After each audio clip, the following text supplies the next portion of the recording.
This is the Fujifilm X100V, and these 8 accessories will turn your X100V or X100VI into the perfect everyday and travel camera.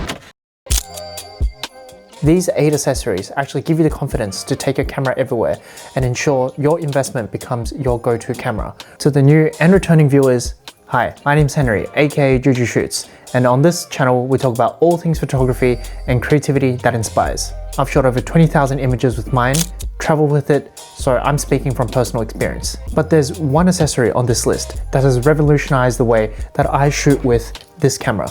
Well, sort of. It's so simple yet so genius. However, it's still got one big flaw.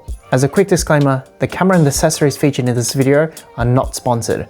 All thoughts and opinions expressed are my own. I'll be building out my X100V as we dive in, starting with one accessory that will keep your camera nice and secure, and that's the base grip. The camera by itself is quite flat and only provides for a very minimal grip. That's where the base grip comes in. If you're used to holding larger mirrorless cameras that have naturally larger grips, then coming to the Fuji X100 series, then you'll be thinking you're going to be dropping this camera sooner or later. I've tried 3 options, which are the Polar Pro, the Small Rig, and the Garrers. The Polar Pro and the Small Rig base grips are similar. Both offer Arca Swiss tripod compatibility. The Garrers one doesn't offer the same deep hand grip, but does offer more body protection and, in my opinion, better style with the leather.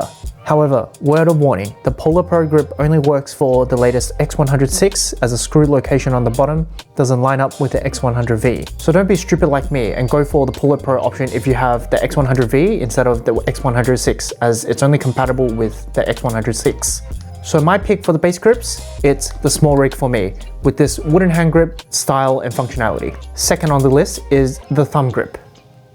Like the base plates, this is to provide extra security as you hold the camera, but for your thumb rather than your palm and other fingers.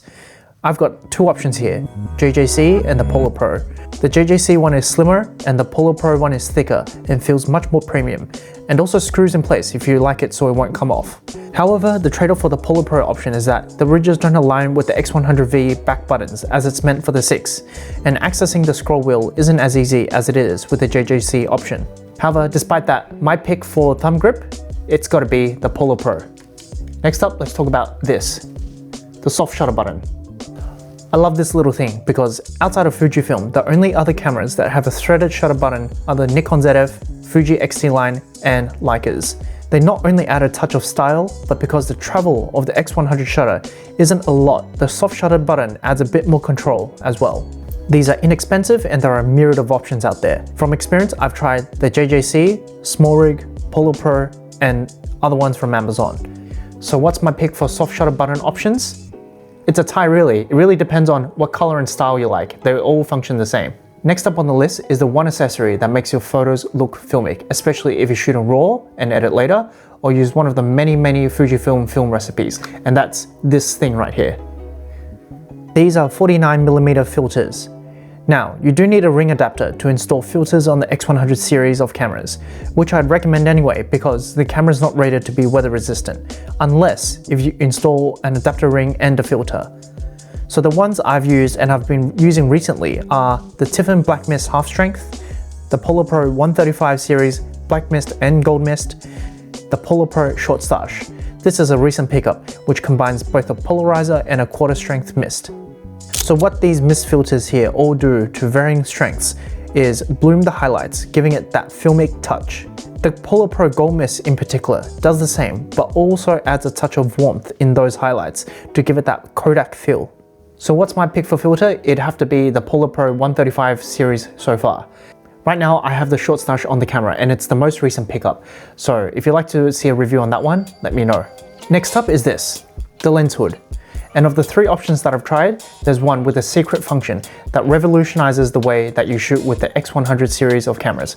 Well, sort of. And those 3 options are the Hauger square hood, the Polar Pro mag flip hood, and the JJC hood.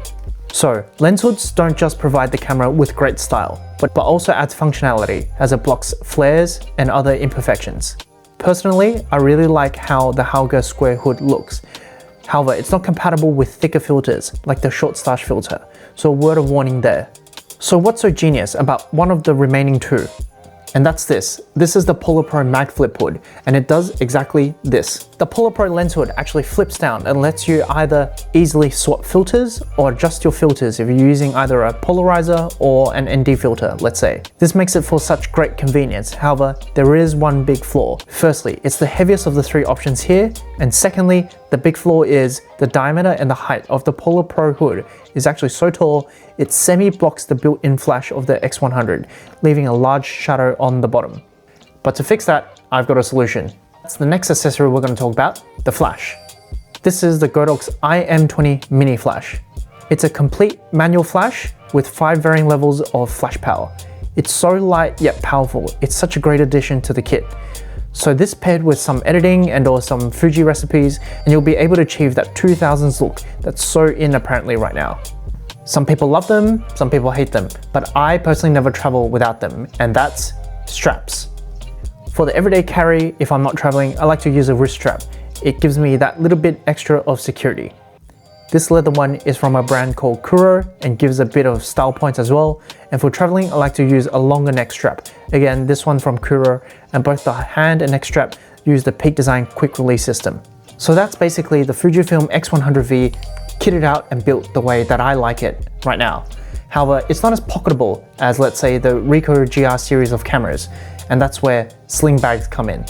I've got 2 options that I rock all the time. Number 1, the Belroy sling, and number 2, the Wandered sling. A stylish and compact sling for the everyday and or the daily life or even traveling is so essential, because you know what photographers say, the best camera is the one that you have on you.